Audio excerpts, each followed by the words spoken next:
I think people are looking for like the holy grail of answers of like, how do you stay married and work together? And we literally fight that fight like all the time. Well, we're so different. So it's really hard. You know, is it our personalities that makes it hard to work together because we're so opposite? Welcome to the podcast with Kilee Nichols. I'm Kilee, founder and CEO of the life-changing accessories brand Nickel & Suede and the successful style blog One Little Mama. I made the unlikely transition from stay-at-home mom to founder and entrepreneur. It takes a lot of courage to make a change like that, but I love the growth and the confidence that's come from stepping out of my comfort zone. This is the podcast for people who want to be inspired to be brave, to take a chance, and to change their life. I'll be sharing stories and actionable takeaways about working with your spouse, being a working mom, starting and growing a business, confidence, motivation, and more. So get ready to get inspired and to get started with Kilee Nichols. Hey guys, today on the podcast, I have Soren with me, and we are going to be talking about the question we get asked most. Can you guess what it is, Soren? No, I have no idea. Is it what it's like being married to you? Close. Today we're going to be talking about what it's like to work together, and can't wait to dig in. So today I thought we would talk about this question, what we get asked most probably in every interview, which is, what's it like to work together? We started the business together 5 years ago. Do you remember what it's like to not work together? So I'm trying to remember. Yes, we get asked this question all the time, but I don't remember really how we answered or what we say. It hasn't really stuck. We've been working together almost as long as we've been married. Yeah. So in 2009, we started working together in our apartment in Seattle on our front porch. Yep. With our Etsy shop and buying leather supplies together. So it's been since then. So we almost haven't had a very long history to remember what it's like to not work together. Yeah. So we get asked this question all the time, but I agree we don't have a great answer for it because mostly I think people are looking for like the holy grail of answers of like, how do you stay married and work together? And we literally fight that fight like all the time in that there's just no easy answer. So what's the first thing that comes to mind? What's the first word that comes to mind when someone says, you know, what's it like working with your wife? What's the first word? So the first thing that's coming to my mind right now is, how many times have you told me today or told me this year that you quit? How many times have I said the same, like, okay, fine, I just won't go to work anymore. Like, I'm bad for this job. Like, it seems like that comes up often. Yeah. And sometimes it seems like that's coming up as a, okay, fine, we care more about other things and we're doing a bad job together at this, so one of us just needs to get out. Is that pretty consistent? Yeah. I'd say if either of us ever feel like quitting, it's because it's like, I can't stand arguing with you about this anymore. Like, we're not going to come to a compromise on this. It's so hard. So I think figuring out how to compromise or, you know, get to the right answer of something has been a challenge since the beginning because we are super different. So sometimes when people ask us about it, I'm like, well, we're so different. So it's really hard. And I was trying to think if it's, you know, is it our personalities that makes it hard to work together because we're so opposite? I would say you're very confrontational. You're very honest. Like, you have a really high like expectation of how things should be, and all those things are awesome, but they oppose a lot of the things. Like, I'm not confrontational. I have a hard time giving feedback. I care more about how something looks and speed of something happening versus like taking your time and getting it just right. So does that sound accurate? Right. So we're very opposite. Very. But lots of times we tell people that that's the best part about the fact that we work together is that we're so different. It creates a really great product in the end. For sure. And everyone who sees and gets to know us will always say like that's like an amazing level of greatness that comes out, because you can only get to that level with the opposing forces fighting against each other in a way that I think is committed. Because one of the things that I think is that if you tell me, fine, I'm not coming to work anymore, I have a series of thoughts that go through my head. So which I'd be interested in that. Okay, so that's like, there's no way she cannot come back to work. She's so needed, so amazing, so helpful in all these ways. We would completely sink without her. So I cannot let that happen. So then I try to get all supportive and helpful And so when I feel like I have to be out of the business, do you feel like, yeah, that's right, get out, you jerk?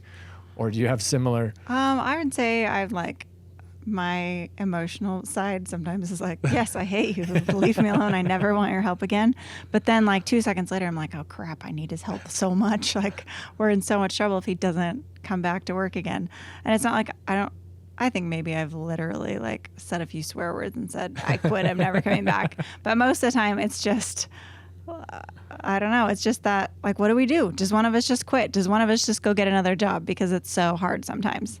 And we've gone to marriage counseling before, and he's been like, maybe you guys, maybe you're not going to last as far as a business goes. But it just is such a shame because it feels like the business needs both of our strengths so much. And so we are just like, fine, we'll do it for the kids. Like, we'll figure it out.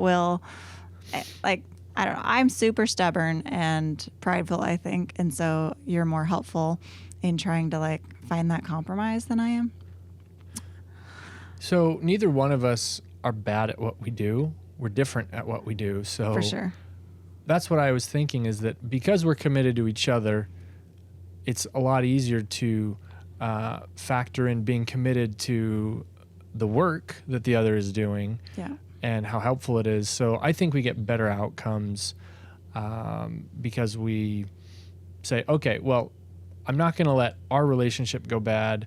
So we work together, and that kind of gets wrapped into that same level of commitment. So we're not going to let our work go bad either. Yeah, it just has to get resolved. And we do, so. Yeah, so just trying to think about takeaways for other couples. I think because we're opposites, we get a lot of benefits and we have a lot of things we're up against. But then I was trying to think, okay, if you're really similar to your spouse, you probably have a lot, maybe easier time getting along in certain ways and things, but then maybe you don't have those, contrasting forces that force a good outcome if you can hang with it. So have you ever wanted to be married to somebody like that? I definitely have definitely been like, I wish he was nicer, or I wish you were less confrontational or whatever, especially when we are like, when there's a third party involved and I'm like, that guy hates us now because you were so like demanding about the level of how you wanted something. So that makes me like squirm a little bit, but I know I would never be that demanding of someone, so I would never get how good of an outcome that you can get. So you like me in the end? Yeah, I think it takes me a while to admit it.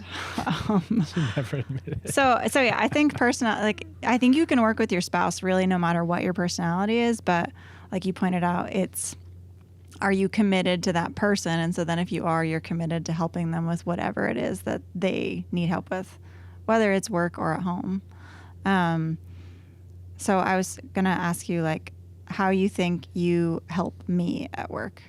So... Well, I try. When you start to make decisions that are based on certain constraints where you think that you can't do, or that you only have 5 options, I always bring to you 100 options. Oh, I hate it so much. To tell you that, you can do so much more than this. And yes, you hate that. Yeah. You like to operate within constraints and then, pick the best of, A, B, or C. Yeah. And usually you fight me on that, but sometimes we end up going outside of those ABC options. Outside my box that I'm always telling people to get outside of. Yeah. Yes. And so I think I help you in that way. Yeah, I think that's true. I think you push me past my limits often, which is not comfortable for either of us because I get frustrated or I feel like, I had this all planned and set and now you're saying we could do different or we have to do different. But then we do get a better outcome as long as, we work together around it. I was thinking lately you've been super helpful as far as like being, I guess more emotionally supportive. I've had a lot of like confidence blows lately or like doubts. Let's talk about those. Great. What are you thinking of first? So lately, you applied to be part of a pretty high-level, prestigious women's mentorship program with Ernst & Young. I mentioned that on the podcast a little bit. Okay. And I was super anxious about the whole application process in general. And you helped me through some of it. Figured it out. We got it in. And then I didn't get accepted. And it was a huge blow. So whenever I have a huge blow, I feel like I shut down for like 2 days or 3 days, and I just feel like self-pity, frustrated, like I don't want to talk to anybody. I don't want anybody's help. But you were there to throw me in the pool. I think you literally threw me in our pool to try to shake me out of my funk. And so then we did like a family swimming night. And it was the worst for a few seconds, but it did end up shaking me out of my self-pity party. So I think you tried to shake me out of it, but you also tried to talk me down from it a little bit too. And I thought I did a good job of that. Yeah, I think you Because did. I think what I brought wasn't, support and empathy, or It wasn't fake, that's for sure. wasn't I knew fake. it wasn't like you telling me, no, you really did deserve it. It was kind of like, yeah, you probably actually didn't deserve it, but this is why that's okay. So I tried to take the view that I'm going to assume that the people making the entrance decisions knew what they were doing, and they didn't pick you, and they're probably right. Why would that be? And so when we started looking through the list, it just seemed like a logical conclusion. Well, yeah, I wouldn't pick you either, and here's why. Yeah. And so I think that feels better maybe than telling a lie like, oh, well, they just weren't paying attention. Yeah, I think it was good that I can always trust that you're going to be honest with me as far as those things go. But sometimes the honesty is painful, and sometimes it's like, do what you need. So yeah, when people ask what it's like to work together, I never thought I would be CEO of a company, and I've said that before. When we started this, I kind of thought you would just. I really didn't even know what it was going to turn into, but I'm amazed at how much it's turned into, like you pushing me to be my best, which no surprise you've like done since we got married. And a lot of times I hate it, but that's like you taking such a supportive role as far as like, no, you can do it, Kilee, or I don't know. It's interesting how we're each other's cheerleaders, I guess, because sometimes I'm typically the optimist, except when it's about myself. And then I get down and low confidence or frustrated. And that's, I think, where you really fill in and try to take over and help. So I remember when we first applied to, it might have been the Inc. 500 from last year, where I had to kind of start looking at, hey, how are we going to answer these questions? And I had to explain to you that you are the founder. You don't have a co-founder. You started this. Yeah. Was that a new thought for you? Yeah, definitely. It was like I don't know if I can do that. I don't know if I can take that on. I don't know if I can call myself that. So I had to I think it's explain you to that has kind of pushed me into realizing that and understanding that and like owning that. You did awesome. it. Like Yeah. this was your idea. Yeah. You started it. You ran it for 6 months all by yourself. So as incapable as I feel, there is like, it's just me that can do it. So yeah, I feel like we've found new ways that we complement each other, like as we've grown the business and as like new obstacles have come our way. And I think that's the cool thing about working together is our life has changed so much over the last 5 years. Like it keeps changing and we keep having to change together and deal with like whatever hits us and what comes. And that kind of teamwork, I think we're hitting like a better stride at lately, which is really cool. So, So we have some friends who work together, who own businesses. We find it that it's easy to be closer friends with people who have things in common with our point right. in life. So we're right friends now. with other business owners. So we have some friends who work together, husband and wife, and she recently gave her husband her 1 year notice. Yeah. What do you think about that? I think it was funny because it totally worked. I can see why it would be that way for them.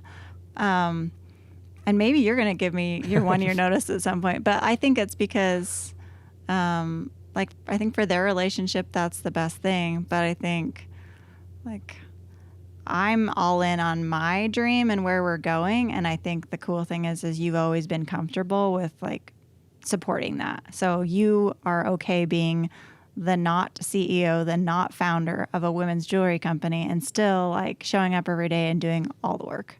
So it's super cool. And I think that, I guess that just shows like the benefit of being married, like, because you're dedicated to me. And so like, you've been so pushing to my dreams and my, what I want. And you're always trying to make it happen, whether I'm confident enough to believe that it can or not. You're the one who signed the lease on the Dallas store before I was even sure we should do it because you were sure I wanted it. So, so yeah, I think we've got so many more things we can talk about as far as what it's like to work together. And I'm sure there's like just so many more stories, but there's stories. I wanted to just kind of wrap up today's episode by just hopefully having some actionable takeaways, right? Or some like tips like that we really thinking.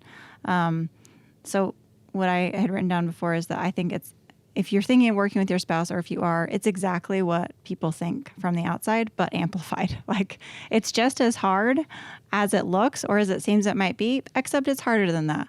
But it's also, I think, way better. That the good times are way better than people maybe would think or understand. It's so cool to have the wins be so personal for both of us. And then I think just being supportive, like the typical marriage advice still applies to married couples, like being supportive, being, trying not to be prideful, like showing up when the other person's having their off day and being that cheerleader, like taking turns, like being the opposite of each other, like complimenting the optimism or the difficulties. So I don't know. I agree. Okay. Well, I think, like I said, we're going to find a lot more to talk about and to tell. You had like 7 other stories you wanted to tell, but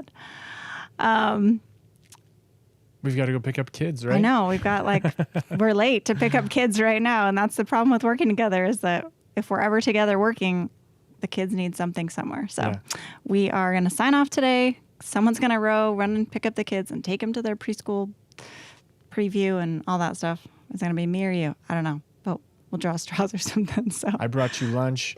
You hang out here. We're good. Record another podcast. Yeah. I got it. Well, anyways, there'll be more of this coming. Make sure, if you're watching us on YouTube, that you like, subscribe, comment. Let us know if you work together with your spouse, or if you ever would consider it. You want to, what are your thoughts, especially after hearing some of our thoughts about it? Or if you're a counselor and you think we should have a conversation. We have a marriage counselor. We're good. And then if you're listening just on wherever you get your podcast, make sure you subscribe there. Feel free to leave a review. We're excited to get this podcast going, and we've got, more great things to come. So thanks so much for listening. We'll see you next time.